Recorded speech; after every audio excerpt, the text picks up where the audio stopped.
राधे राधे भक्तों, तो आज हम पढ़ेंगे सत्यनारायण व्रत कथा। शास्त्रों में बताया गया है कि सत्यनारायण व्रत कथा का पाठ करने से व्यक्ति को 1000 यज्ञ करने के बराबर पुण्य फल की प्राप्ति होती है। सत्यनारायण भगवान व्रत कथा में भगवान विष्णु के सत्य स्वरूप के बारे में बताया गया है। इस व्रत का पाठ करने से घर में सुख समृद्धि का वास होता है और विष्णु भगवान की कृपा बनी रहती है। सत्यनारायण व्रत कथा पहला अध्याय।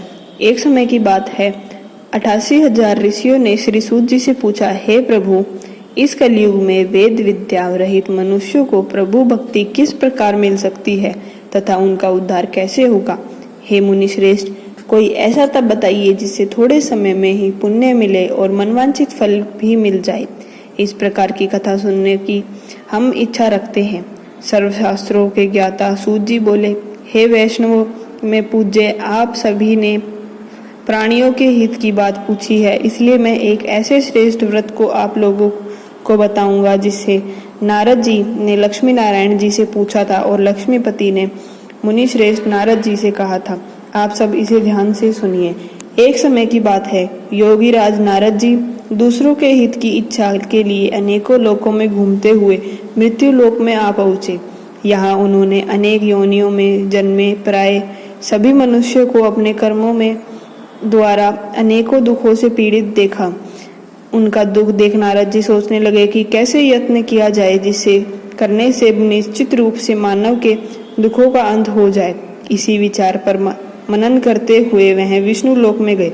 वहां वे देवों के ईश नारायण स्तुति करने लगे कि जिनको हाथों में शंख चक्र गदा और पद्मश्री थे, गले में वरमाला पहने हुए थे।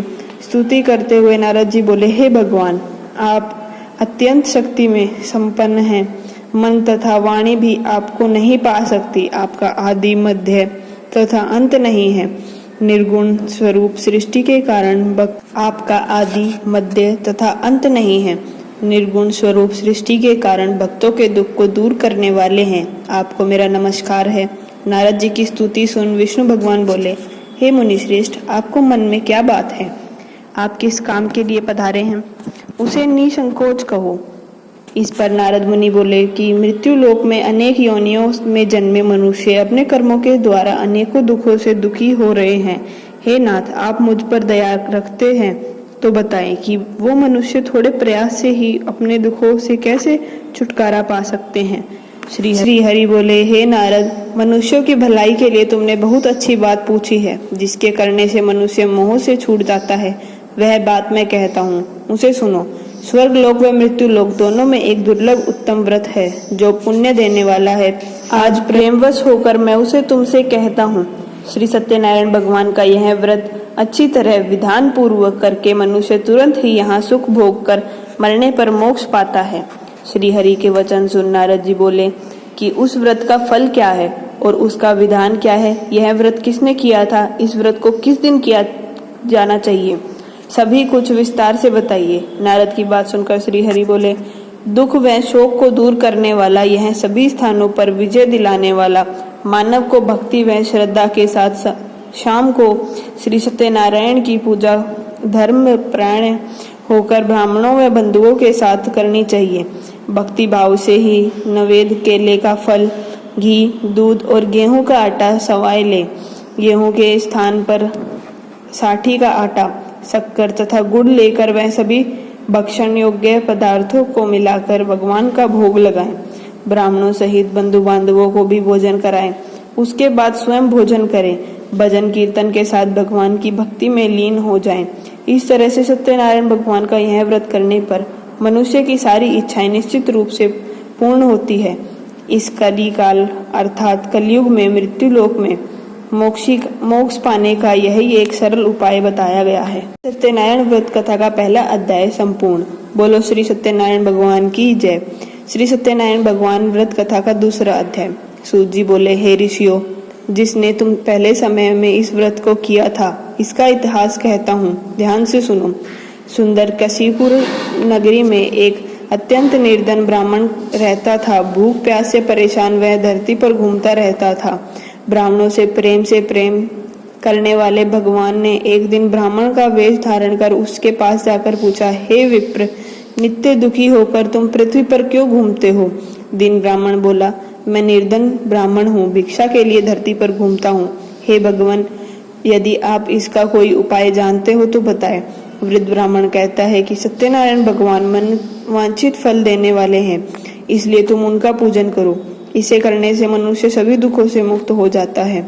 वृद्ध ब्राह्मण बनकर आए सत्यनारायण भगवान उस निर्धन ब्राह्मण को व्रत का सारा विधान बताकर अंतर्ध्यान हो गए।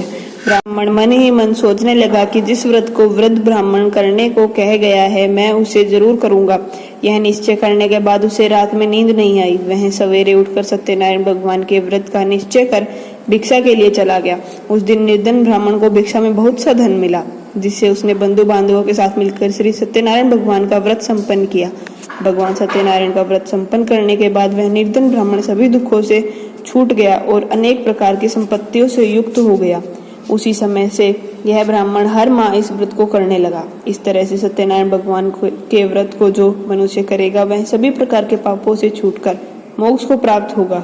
जो मनुष्य इस व्रत को करेगा, वह भी सभी दुखों से मुक्त हो जाएगा।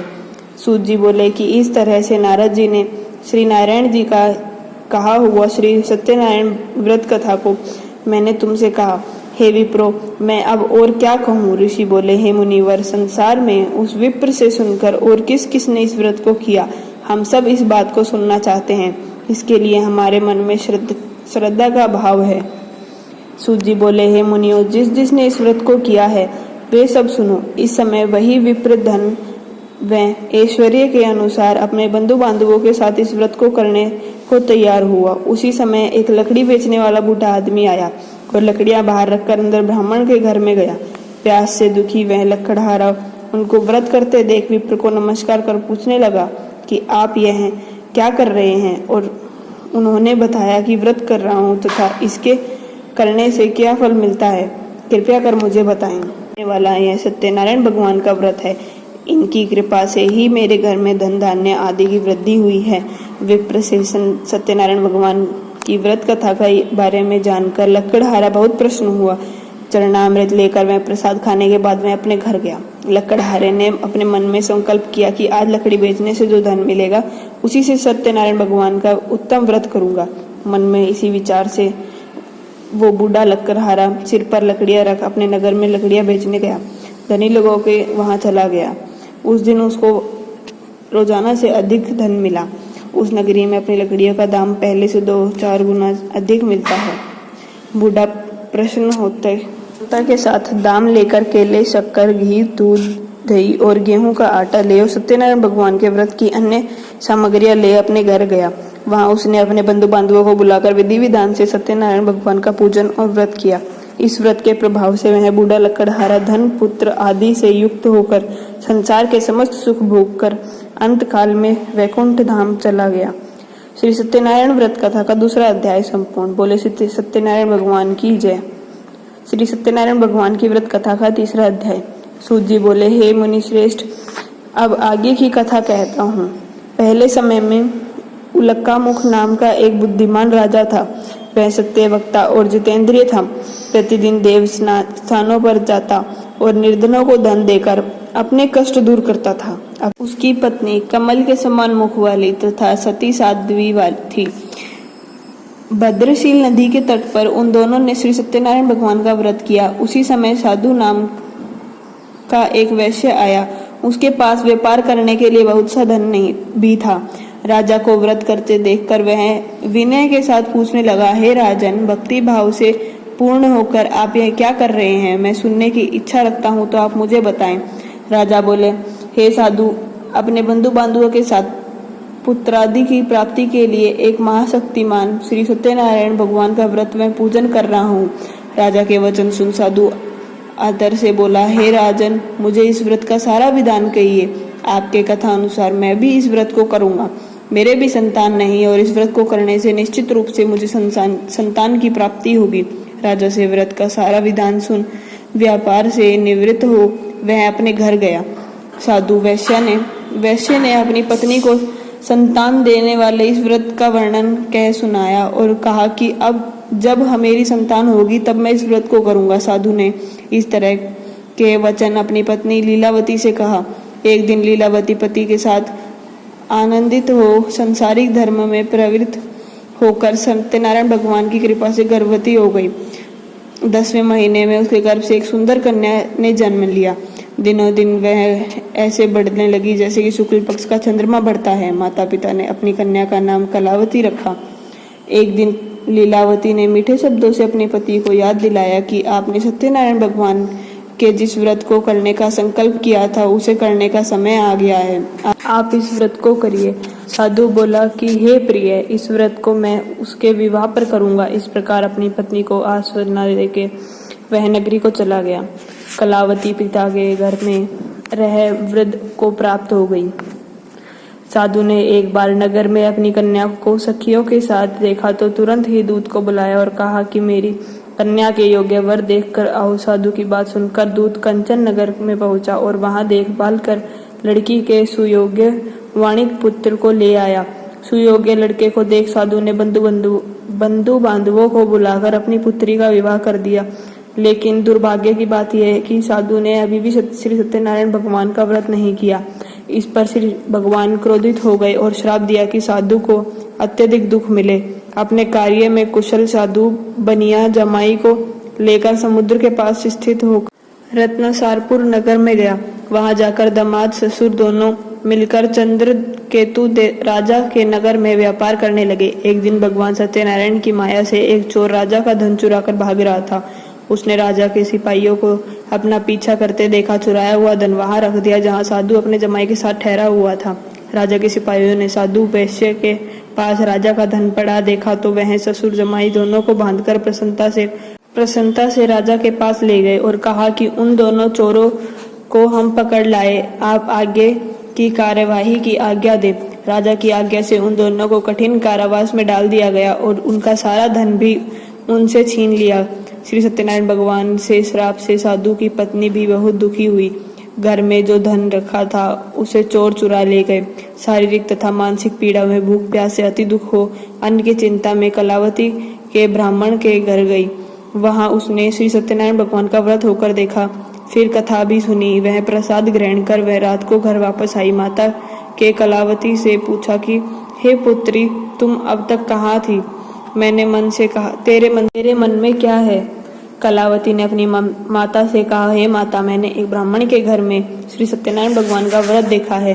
कन्या के वचन सुन लीलावती भगवान के पूजन की तैयारी करने लगी। लीलावती ने परिवार व बंधुओं सहित सत्यनारायण भगवान का पूजन किया और उनसे वर मांगा कि मेरे पति तथा जमाई शीघ्र घर आ जाएं। साथ ही यह भी प्रार्थना की कि हम सब का अपराध क्षमा करें। श्री सत्यनारायण भगवान इस व्रत से संतुष्ट हो गए और राजा चंद्रकेतु को सपने में दर्शन दे कहा कि हे राजन, तुम उन दोनों वैश्यों को छोड़ दो और तुमने उनका जो धन लिया है उसे वापस कर दो। अगर ऐसा नहीं किया तो मैं तुम्हारा धन, राज्य में संतान सभी को नष्ट कर दूंगा। राजा को यह सब कहकर वे अंतर ध्यान हो गई। प्रातःकाल सभा में राजा ने अपना सपना सुनाया। फिर बोले कि बाणिक पुत्रों को कैद से मुक्त कर सभा में लाओ। दोनों ने आते ही राजा को प्रणाम किया। राजा मीठी वाणी में बोले, हे महानुभावों, भाग्यवश ऐसा कठिन दुख तुम्हें प्राप्त हुआ है, लेकिन अब तुम्हें कोई भय नहीं है। ऐसा कह राजा ने उन दोनों को नए वस्त्र आभूषण भी पहनाए और जितना धन उनका लिया था उससे दुगना धन वापस कर दिया। दोनों वैश्य अपने घर को चल दिए। श्री सत्यनारायण व्रत कथा का 3रा अध्याय संपूर्ण। बोले श्री सत्यनारायण भगवान की जय। सत्यनारायण भगवान व्रत कथा का 4था अध्याय। सूत जी बोले, वैश्य ने मंगलवार पर अपनी यात्रा आरंभ की और अपने नगर की ओर चल दिए। उनके थोड़ी दूर जाने पर ही एक दंडी वेशधारी श्री सत्यनारायण ने उनसे पूछा, हे साधु, तेरी नाव में क्या है? अभिवाणी वणिक हंसता हुआ बोला, हे दंडी, आप क्यों पूछते हो? क्या धन लेने की इच्छा है? मेरी नाव में तो बेल में पत्ते। वैश्य के कठोर वचन सुन भगवान बोले, तुम्हारा वचन सत्य हो। दंडी ऐसे वचन कह वहां से दूर चले गए। कुछ दूर जाकर समुद्र के किनारे बैठ गए। दंडी के जाने के बाद साधु वैश्य ने नित्य क्रिया के पश्चात नाव को ऊंची उठते देखकर अचंबा माना और नाव में बेल पत्ते आदि देख वह मूर्छित हो जमीन पर गिर पड़े। मूर्छा खुलने पर वह अत्यंत शोक में डूब गया। तब उनका दामाद बोला कि आप शोक न मनाएं, यह दंडी का श्राप है, इसलिए हमें उनकी शरण में जाना चाहिए, तभी हमारी मनोकामना पूर्ण होगी। दामाद की बात सुनकर वह दंडी के पास पहुंचा और अत्यंत भक्ति भाव नमस्कार करके बोले, मैंने आपसे जो जो असत्य कहे थे उनके लिए मुझे क्षमा कर दो। ऐसा कहकर महान शोकातुर हो रोने लगा। तब दंडी भगवान बोले, हे वाणिक पुत्र, मेरा आज्ञा से बार बार तुम्हें दुख प्राप्त हुआ है, तुम मेरी पूजन से विमुख हुआ। साधु बोला, हे भगवान, आपकी माया से ब्रह्मा आदि देवता भी आपके रूप को नहीं जानते, तब मैं अज्ञानी कैसे जान सकता हूँ। आप प्रसन्न होइए, अब मैं सामर्थ्य के अनुसार आपकी पूजा करूंगा, मेरी रक्षा करो और पहले के समान नौका में धन भर दो। साधु वैश्य के भक्ति पूर्वक वचन सुनकर भगवान प्रसन्न हो गए और उसकी इच्छा वरदान देकर अंतर्ध्यान हो गए। ससुर जमाई जब नाव पर आए तो नाव धन से भरी हुई थी। फिर वही अपने अन्य साथियों के साथ सत्यनारायण भगवान का पूजन कर अपने नगर को चल दिए। जब नगर के नजदीक पहुंचे तो दूत को घर पर खबर करने के लिए भेज दिया। दूत साधु की पत्नी को प्रणाम कर कहता है कि मालिक अपने दामाद सहित नगर के निकट आ गए हैं। दूत की बात सुन साधु की पत्नी लीलावती ने बड़े हर्ष के साथ सत्यनारायण भगवान का पूजन कर अपनी पुत्री कलावती से कहा कि मैं अपने पति के दर्शन को जाती हूँ, तू कार्य पूर्ण कर शीघ्र आ जा। माता के ऐसे वचन सुन कलावती जल्दी से प्रसाद छोड़ अपने पति के पास चली गई। प्रसाद की अवज्ञा के कारण श्री सत्यनारायण भगवान रुष्ट हो गए और नाव सहित उसके पति को पानी में डुबा दिया। कलावती अपने पति को वहां न पाकर रोती हुई जमीन पर गिर गई। नौका को डूबा हुआ देख मैं कन्या को रोता देख साधु दुखी होकर बोला कि हे प्रभु, मुझसे तथा मेरे परिवार से जो भूल हुई है उसे क्षमा करे। साधु के दिन वचन सुनकर श्री सत्यनारायण भगवान प्रसन्न हो गए और आकाशवाणी हुई, हे साधु, तेरी कन्या मेरा प्रसाद छोड़कर आई है, इसलिए उसका पति अदृश्य है। यदि वह घर जाकर प्रसाद खाकर लौटती है तो उसके पति अवश्य मिलेंगे। ऐसी आकाशवाणी सुन कलावती घर पहुंची, प्रसाद खाती है, फिर आकर अपने पति के दर्शन करती है। उसके बाद साधु अपने बंधु बांधवों सहित श्री सत्यनारायण भगवान का विधि विधान से पूजन करता है। इस लोक का सुख भोग वह अंत में स्वर्ग जाता है। श्री सत्यनारायण व्रत कथा का चौथा अध्याय संपूर्ण। बोले श्री सत्यनारायण भगवान की जय। सत्यनारायण भगवान व्रत कथा का 5वां अध्याय। सूत जी बोले, हे ऋषि, मैं भी एक कथा सुनाता हूँ, उसे भी ध्यान पूर्वक सुनो। प्रजापालन में लीन तुंगध्वज नाम का एक राजा था। उसने भी भगवान का प्रसाद त्याग कर बहुत ही दुख सहन किया। एक बार वन में जाकर वन्य पशुओं को मारकर वह बड़ के पेड़ के नीचे आया। वहां उसने ग्वालों को भक्ति भाव से अपने बंधुओं सहित सत्यनारायण भगवान का पूजन करते देखा। अभिमानवश राजा ने उन्हें देखकर भी पूजन स्थान में नहीं गया और न ही उसने भगवान को नमस्कार किया। ग्वालों ने राजा को प्रसाद दिया, लेकिन उसने वह प्रसाद नहीं खाया और प्रसाद को वहीं छोड़ वह अपने नगर की ओर चल गया। जब वह अपने नगर की ओर पहुंचा तो वहां सब कुछ तहस नहस हुआ पाया, तो वह शीघ्र ही समझ गया कि यह सब भगवान ने ही किया है। वह दोबारा ग्वालों के पास पहुंचा और विधि पूर्वक पूजा करके प्रसाद खाया तो श्री सत्यनारायण भगवान की कृपा से सब कुछ पहले जैसा हो गया। दीर्घ काल तक सुख भोगने के बाद मरणोपरांत उसे स्वर्गलोक की प्राप्ति हुई। जो मनुष्य परम दुर्लभ इस व्रत को करेगा तो भगवान श्री सत्यनारायण की अनुकंपा से उसे धन धान्य की प्राप्ति होगी। निर्धन धनी हो जाता है और भयमुक्त हो जीवन जीता है। संतानहीन मनुष्य को संतान सुख मिलता है और सारे मनोरथ पूर्ण होने पर मानव अंत काल में वैकुंठ धाम को जाता है। बोले, जिन्होंने पहले इस व्रत को किया है, अब उनके दूसरे जन्म की कथा कहता हूँ। वृद्धिसतानंद ब्राह्मण ने सुदामा का जन्म लेकर मोक्ष की प्राप्ति की। लक्कड़हारे ने अगले जन्म में निषाद बनकर मोक्ष प्राप्त किया। उल्कामुख नाम का राजा दशरथ होकर वैकुंठ को गए। साधु नाम के वैश्य ने मोर ध्वज बनकर अपने पुत्र को आरे से चीरकर मोक्ष पाया। महाराज तुंगध्वज ने स्वयंभू होकर भगवान से युक्त हो कर्म मोक्ष पाया। श्री सत्यनारायण व्रत कथा का 5वां अध्याय संपूर्ण। बोले सत्यनारायण भगवान की जय। तो भक्तों, यह थी सत्यनारायण व्रत कथा के 5 अध्याय। अगर आपको कथा अच्छी लगी हो तो हमारे चैनल को सब्सक्राइब करें ताकि आपको नई नई कथाओं को सुनने का मौका मिले। राधे राधे।